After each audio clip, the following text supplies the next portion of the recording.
Hello everyone. यार बहुत दिनों के बाद इस चैनल पे मैं वीडियो डाल रहा हूँ। तो यार ये जो वीडियो होने वाला है बहुत ज़्यादा अच्छा होने वाला है और बहुत ज़्यादा इन्फॉर्मेटिव होने वाला है। ये होगा जो वीडियो का टॉपिक आप लोगों ने थंबनेल पे देख लिया होगा, ये पूरा वीडियो जो है चंद्रयान 3 पे बेस्ड होगा। और इस पूरे वीडियो को हम लोग 3 पार्ट में बांटने वाले हैं, ठीक है। कि वाई चंद्रयान 3 इज इम्पॉर्टेंट, ठीक है। चंद्रयान 3 में कौन से टेक्नोलॉजी यूज़ हुए हैं, और जो आप लोगों ने थंबनेल देखा होगा why Chandrayaan 3 is going to make India rich, ठीक है। तो इसके बारे में हम लोग जानेंगे। तो फटाफट से इस वीडियो को शुरू करते हैं विदाउट एनी डिले, और चैनल को सब्सक्राइब करना मत भूलना। And subscribe to this channel will be specific. चलो सो लेट्स गो। यहाँ पे मैंने पूरी तरीके से अपना लिस्ट वगैरह बना के रखा हुआ है, ठीक है। तो वो ऑब्वियसली बात है क्योंकि बहुत ज़्यादा एडवांस लेवल की टेक्नोलॉजी चंद्रयान 3 में हम लोगों ने यूज़ करी है, इसरो ने यूज़ की, हम लोगों ने मीन्स अस इंडियन, ठीक है। तो इसरो ने यूज़ किए। सो फटाफट से उसके बारे में जानते हैं ये है क्या, ठीक है। देखो यार, इम्पॉर्टेंट बात ये है ना चंद्रयान 3 में कि चंद्रयान 3 हम पूरा इंडिया एक पहला ऐसा कंट्री है जो मून के सदर्न पॉइंट पे जाकर के लैंड किया है, ठीक है। बहुत सारे ऐसे आप लोगों ने कुछ दिन पहले की न्यूज़ भी देखा होगा कि रशियन सैटेलाइट लूना 25 जिसका नाम है, लैंडर का नाम था लूना 25, वो जाकर के क्रैश कर जाता है मून पे, ठीक है। और एक तरीके की वर्ड होती है जिसको इम्पैक्ट लैंडिंग बोलते हैं। इसमें क्या होता है ना कि सैटेलाइट की लैंडिंग को, ठीक है, कॉम्प्रोमाइज़ करके उसको इम्पैक्ट लैंड करवाया जाता है। मतलब कि उसको एक तरीके से स्मूथ नहीं बट थोड़ा सा झटके के साथ लैंड करवाया जाता है।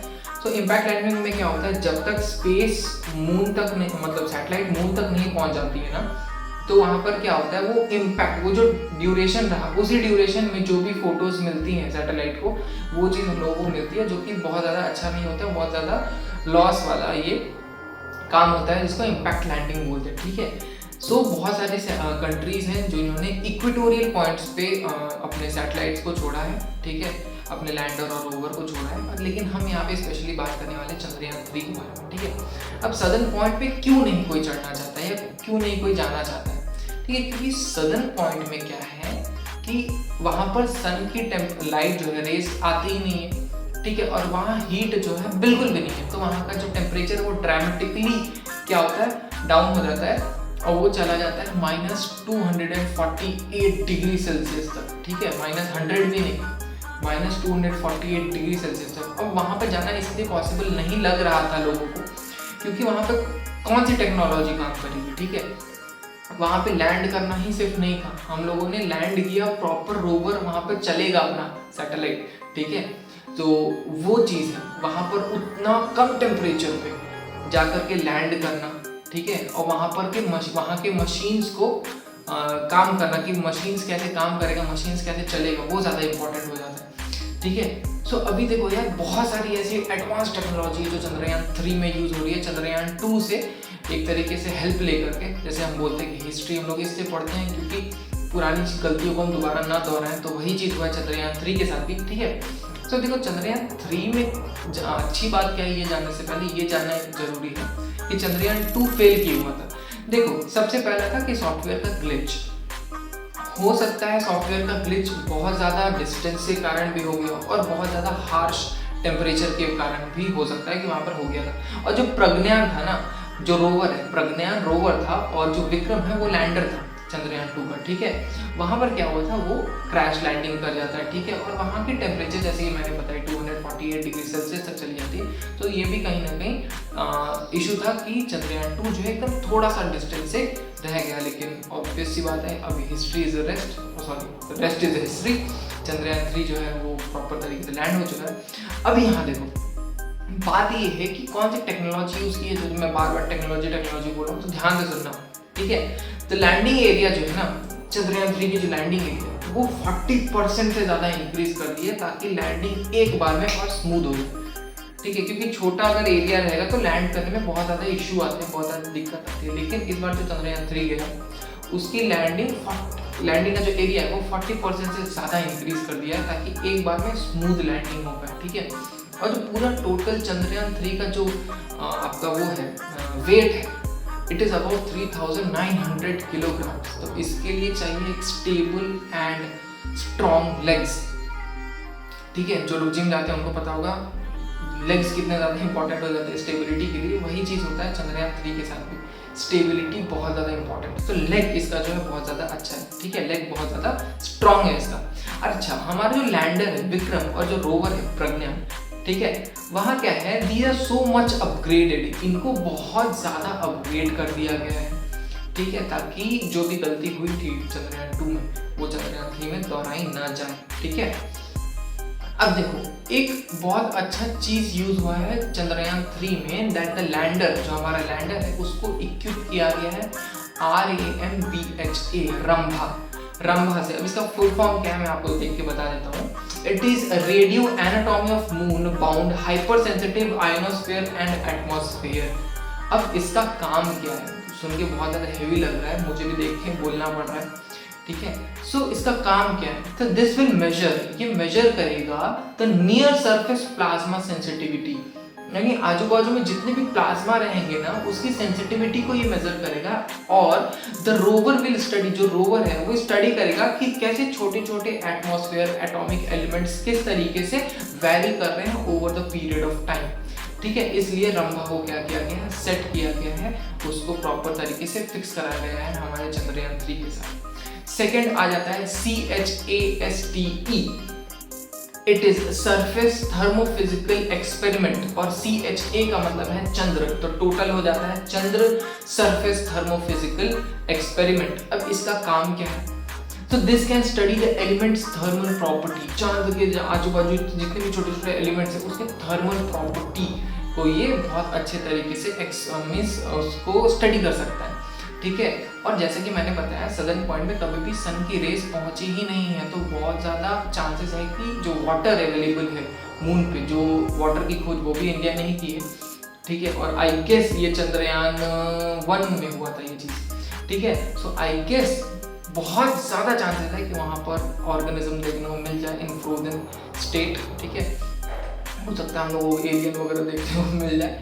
ठीक है, एलियन मिल जाए, स्पीशीज मिल जाए, क्या पता क्या हो जाए। ठीक है, सो CHASTE ये क्या करेगा, वैल्यू देखेगा भाई कौन से एलिमेंट है, थर्मल वगैरह, थर्मल मतलब कि हीट वगैरह जला वगैरह के देखेगा कि क्या चीज़ है क्या नहीं है मून के सरफेस पे। फिर आता है ILSA, जिसका मतलब होता है instrument of lunar seismic activities. Seismic waves हम लोग अपने इसमें भी पढ़ते हैं, ज्योग्राफी में भी पढ़ते हैं, और सिस्मिक वेव काम आता है अर्थक्वेक के बारे में। अब वहाँ तो अर्थ नहीं है तो आई गेस मून क्वेक होगा, उसको मेजर करने के लिए यहाँ पर हम लोग ILSA का यूज़ कर रहे हैं।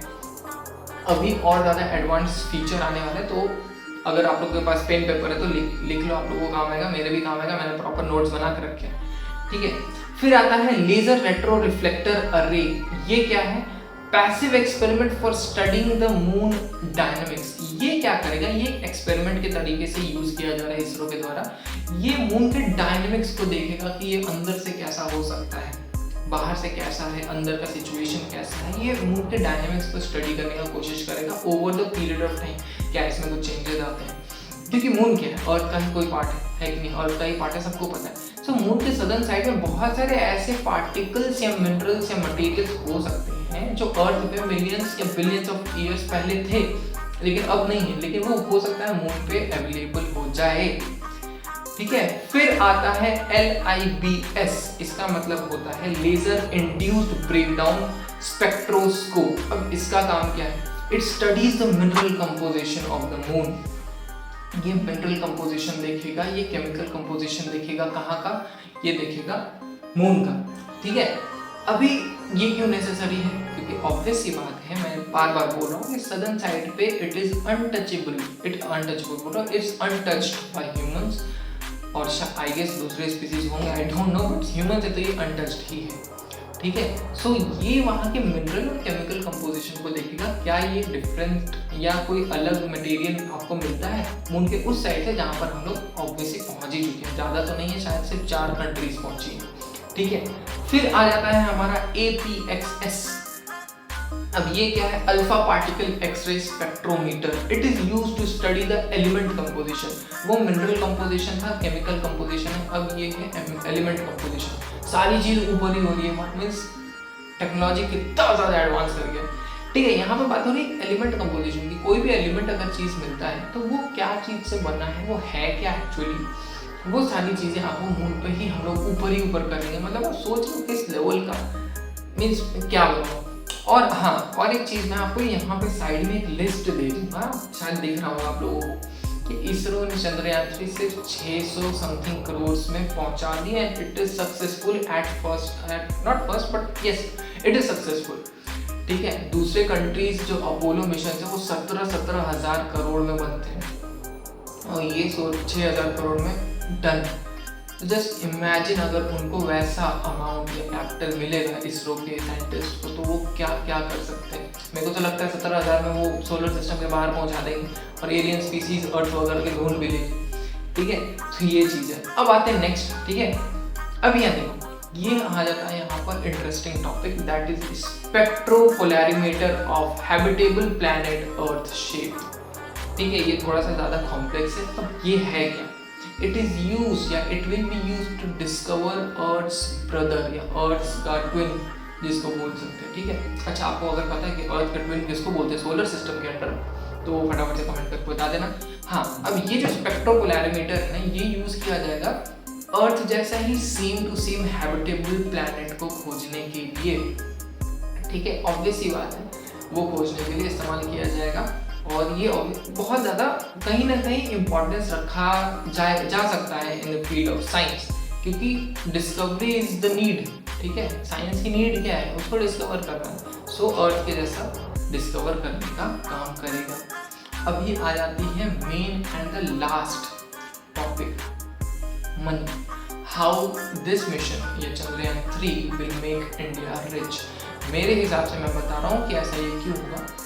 देखो, सबसे पहला चीज़ मोनोपोली समझ लो। मोनोपोली का मतलब अभी इनिशियल स्टेज में तो इंडिया अकेला है, मोनोपोली है इंडिया का। ठीक है, सो बहुत सारी ऐसी छोटी कंट्रीज जिनके पास प्रॉपर लॉन्चिंग पैड नहीं है या प्रॉपर अमाउंट नहीं है, ठीक है, क्या करने का, एक्सपेरिमेंट्स करने का, स्पेस एक्सप्लोरेशन करने का। सो वो हो सकता है इंडिया से हेल्प ले कि I want to do some researches, instead वो huge amount of money pay करे। पहला सोर्स ये हो गया। ठीक है, अभी टेक्नोलॉजी हो सकता है इंडिया जो भी टेक या जो भी एक्सपेरिमेंट कर रही है, जो भी रिजल्ट ला रही है, जो भी इंफॉर्मेशन लाएगी, ठीक है, southern part of the moon से, सो हो सकता है कि वो इंफॉर्मेशन दूसरे कंट्री को काम आ जाए और उसके रिगार्डिंग वो एक huge amount of surplus amount वो मांग सकती है कि नहीं? क्योंकि at end money is everything बोला जाए तो। ठीक है, अभी यहाँ पर बात क्या है कि why everyone is going to the southern part of the moon. आपको बताया मैंने, टेम्परेचर लो है, बहुत सारी चीज़ें मिल सकती हैं जो अनटच्ड है, प्योर है, बिलियंस ऑफ ईयर्स पुरानी है। ठीक है, और वहाँ जाके होगा क्या? तो पहला तो मैंने बता दिया money. Second will be the it can build the infrastructure on the moon for the future space missions. हो सकता है वहाँ पर एक पर्टिकुलर इंफ्रास्ट्रक्चर बना दिया जाए, छोटे मोटे। ठीक है, क्योंकि साउथ का पार्ट तो कभी भी सन से कांटेक्ट में नहीं रहता है, तो वो आई गेस मोर सेफ रहेगा। और वैसे भी मून का जो पार्ट हमेशा शाइन करता है ना, वो गन पाउडर जैसा स्मेल करता है, क्योंकि सन की रेज उसको बार बार मीन्स कॉन्टिन्यूसली गिरती रहती है उसमें, तो गन पाउडर जैसा हो गया। तो हो सकता है मून का जो ओरिजिनल कंटेंट है वो हमको सदर्न पार्ट या ऐसे पार्ट में दिख जाए जो कि वहाँ पर है ही नहीं, जो वहाँ पर कोई गया ही नहीं है कि नहीं? तो ये सारी चीज़ें हम लोगों को देखने को मिल सकती हैं। तो अगर आप लोग वीडियो अभी तक देख रहे हो तो kindly do subscribe to this channel. ठीक है, शेयर करो अपने फेलो दोस्तों के साथ। और हाँ, एक बात और, सब्सक्राइब कर देना। ठीक है, your subscribe will be specific, तो कर देना। ठीक है, सो आई होप ये वीडियो आप लोगों को अच्छा लगा होगा। और बहुत सारे हार्ड वर्ड्स थे, तो इससे I have used this tablet जहाँ पर मैंने खुद के नोट्स वगैरह बना के रखे हैं, जो मेरी यूपीएससी की स्टडी में भी काम आता है। ठीक है, सो मेरा एक और चैनल है जहाँ पर मैं ब्लॉग्स भी डालता हूँ, स्टडी ब्लॉग्स रिलेटेड रहते हैं। आई होप वो भी आपको अच्छा लगेगा। डिस्क्रिप्शन में मैं डाल दूंगा लिंक, जाके देखो। I hope you like the video. If you like the video comment कर देना। जय हिंद, एंड मिलते हैं आपसे नेक्स्ट वीडियो में। तब तक के लिए बाय बाय, जय हिंद, जय Shri Ram, Vande Mataram and best of luck. Bark Explorers, This is a critical resource, and the moon might be just the place to help humanity as it pushes out to explore the rest of the solar system. But it also might be an illusion. We won't really know until we look up close.